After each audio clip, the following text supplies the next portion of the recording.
শেহতীয়াকৈ দেখিছে 6 তাৰিখৰ পৰা এগৰাকী যুৱতীয়ে মোৰ বিৰুদ্ধে বিভিন্ন অভিযোগ আনিছে আৰু এইটো সময়ত মই এটা কথা কৈছো যে মই মানসিকভাৱে ভাগি পৰিছো কাৰণ ছাত্ৰ সন্থাৰ সাধাৰণ সম্পাদক হোৱাৰ পিছতো মই এগৰাকী মানুহ মোৰ আবেগ আছে মোৰ ঘৰত আসলতে অভিভাৱক হিচাপে কেৱল মোৰ মা আছে মোৰ মা মানসিকভাৱে ভাগি পৰিছে মই মাক লৈ চিন্তিত একে সময়তে যিগৰাকী যুৱতীয়ে তেখেতে ভৰ্তি হৈ আছে জিএমচিত সেই যুৱতীগৰাকী স্বাস্থ্যক লৈ মই চিন্তিত হৈ আছো আৰু মই মানুহ হিচাপে যথেষ্ট চিন্তিত হৈছো আবেগিক হৈছো আৰু এই গোটেই কথা বতৰাবিলাক মই গম্ভীৰভাৱে লৈছো প্ৰথম কথাটো হৈছে যে যিগৰাকী যুৱতীয়ে মোৰ বিৰুদ্ধে অভিযোগ উত্থাপন কৰিছে সেই যুৱতীগৰাকীৰ সৈতে প্ৰেমৰ সম্পৰ্ক থকাটো মই এক অকপতে স্বীকাৰ কৰোঁ যে এই যুৱতীগৰাকীৰ সৈতে মোৰ প্ৰেমৰ সম্পৰ্ক আছিল আৰু মই ভাবোঁ প্ৰেমৰ সম্পৰ্ক থকাটো কোনো অপৰাধ নহয় আৰু 21 চনত মই যুৱতীগৰাকীৰ সৈতে চিনাকি হৈছিলোঁ বিশ্ববিদ্যালয়ত পঢ়ি থকাৰ সময়ত এখন বিশ্ববিদ্যালয়ৰ মিটিঙলৈ যাওঁতে যিখন ফটো সামাজিক মাধ্যমত প্ৰকাশ পাই আছে সেই ফটোখন যিদিনাখন উঠিছিলোঁ সেইদিনাখন কিন্তু যুৱতীগৰাকীক মই চিনি নাপাওঁ তাৰ পৰৱৰ্তী পৰ্যায়ত যুৱতীগৰাকীৰ লগত মোৰ চিনা পৰিচয় হৈছে আমি প্ৰেমৰ সম্পৰ্কত আছো এই কথাটো সত্য যোৱা এবছৰ ধৰি আমাৰ মাজত সংঘাতৰ সৃষ্টি হৈছিল আৰু সংঘাত সৃষ্টি হোৱাৰ পাছত লাহে লাহে সেই সংঘাতটো বাঢ়ি গৈছিল আৰু যুৱতীগৰাকীয়ে কোৱাৰ দৰে ছমাহ ধৰি মোৰ তেওঁৰ লগত কোনো ধৰণৰ সম্পৰ্ক নাই আৰু তেওঁ যিখিনি কথা কৈছে মোৰ ঘৰৰ মানুহৰ লগত কথা বতৰা আটাইখিনি কথাই সত্য তেওঁ মোৰ মাৰ লগতো কথা পাতিছে আৰু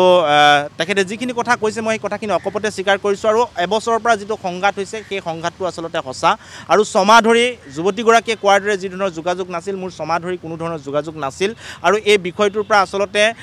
আঁতৰি হোৱা হৈছিল আৰু হঠাৎ ছমাহৰ পাছত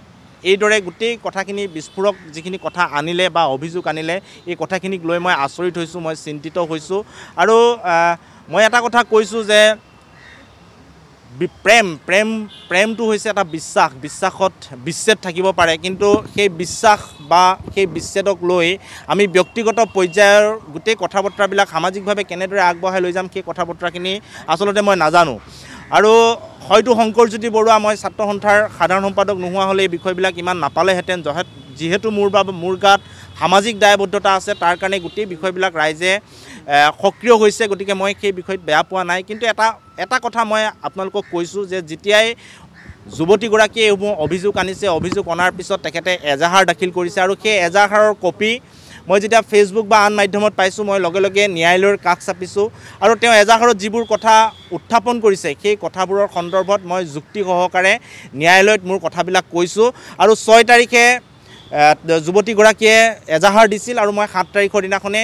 মোক কোৰ্টে অগ্ৰিম জামিন দিছে শনিবাৰ দিনাখনে মোক জামিন দিছে এইটো জামিনৰ কপি ইয়াত গোটেইখিনি কথা লিখা আছে লগে লগে মোক অগ্ৰিম জামিন দিছে আৰু তাই যিখিনি অভিযোগ উত্থাপন কৰিছে মোৰ ওপৰত সেই অভিযোগখিনিৰ ভিত্তিতেই মই জামিন লাভ কৰিছোঁ আৰু 7 তাৰিখে জামিন পোৱাৰ পিছতো মই কিন্তু থানাত গৈ জামিনৰ কাগজখন যোৱাকালি দিছোঁ কালি গৈ মই জমা কৰিছোঁ আৰু পৰৱৰ্তী যিসমূহ কেছ এতিয়া যদি আপোনালোকে সোধে সংঘাত কিয় হ'ল কি নহ'ল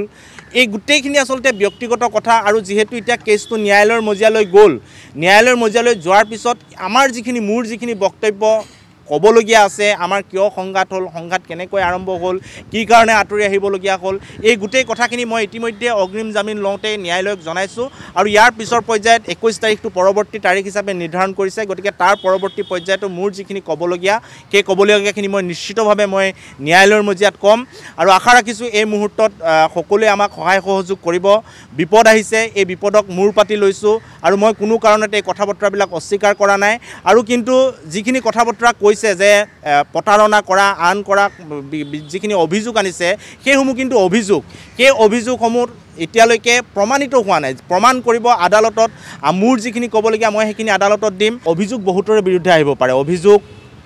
প্ৰতাৰণা কৰা বা আন কিবা অভিযোগ বহুতে অভিযোগ দিব পাৰে আৰু এই অভিযোগসমূহ প্ৰমাণ হ'ব লাগিব অভিযোগসমূহ বিভিন্ন ব্যক্তি যদি অভিযোগসমূহ দিয়াৰ লগে লগে যদি তেওঁ দোষী হৈ গ'লেহেঁতেন তেতিয়া আইন নাথাকিলেহেঁতেন আদালত নাথাকিলেহেঁতেন পুলিচ নাথাকিলেহেঁতেন মৰেল পুলিচিং কৰি বা মানুহে গোটেই ন্যায় দি দিব পাৰিলেহেঁতেন কাৰণ ফেচবুকত বহুতে ন্যায় দি আছে কোনোবাই ন্যায়াধীশৰ ভূমিকা পালন কৰিছে অভিযোগ বিভিন্ন ধৰণৰ দিব পাৰে পিস্তল দিব পাৰে বোমা বাৰুদ দিব পাৰে মই ডিঙি চেপি দিয়া বুলি দিব পাৰে বিভিন্ন ধৰণৰ দিব পাৰে যদি এটা কথা আপোনালোকে চাব কৈছে যে 31 তাৰিখে মই গুলিয়াবলৈ লৈছিলোঁ পিস্তল লৈছিলোঁ ডিঙি চেপা দিছিলোঁ এনেকুৱা ধৰণৰ কথা এফআইআৰত লিখিছে 31 মে'ৰ পৰা কেছখন দিছে 6 ছেপ্টেম্বৰত যিদিনাখন মই পিস্তল লৈ গুলিয়াবলৈ লৈছিলোঁ সেইদিনাখন হয়তো কাৰোবাক যদি আজি কোনোবা এগৰাকী ব্যক্তিক গুলিয়াবলৈ লওঁ তেওঁ লগে লগে পলাই থানালৈ যাব নে 3 মাহৰ পিছত তেওঁ থানালৈ যাব এই প্ৰশ্নটো আচলতে সকলোৱে কৰা উচিত আছুৰ মজিয়াত মই থাকিম বা আছুৰ মজিয়াত কি হ'ব গোটেই কথা বতৰাখিনি এতিয়াও আলোচনা হোৱা নাই কাৰণ বেল লোৱাৰ পিছত গোটেই প্ৰক্ৰিয়াটো মই বেল প্ৰক্ৰিয়াত আছিলোঁ ন্যায়ালয়ত যুঁজ দি আছিলোঁ আৰু আমি এতিয়া আলোচনাত বহিম আলোচনাত বহাৰ পিছত আচলতে গণতান্ত্ৰিকভাৱে চলা এটা সংগঠনটোৰ যি ৰায় হ'ব মোৰো সেই ৰায় হ'ব সেই কথা স্পষ্ট যুৱতীগৰাকীৰ সৈতে মোৰ বিভিন্ন ধৰণৰ সংঘাত হোৱা প্ৰায় এবছৰ হৈছে আৰু 6 মাহ ধৰি মোৰ যুৱতীগৰাকীৰ লগত কোনো ধৰণৰ মোৰ যোগাযোগ নাই এই কথা যুৱতীগৰাকীয়েও কৈছে আৰু এই কথা ময়ো আপোনালোকক কৈছোঁ গতিকে এই 6 মাহত কোনে পৰিচালনা কৰিছে কি কৰিছে মই যুৱতীগৰাকীৰ পৰা কোনো ধৰণৰ তথ্য পোৱা নাই বা মই যোগাযোগ কৰিবলৈ চেষ্টাও কৰা নাই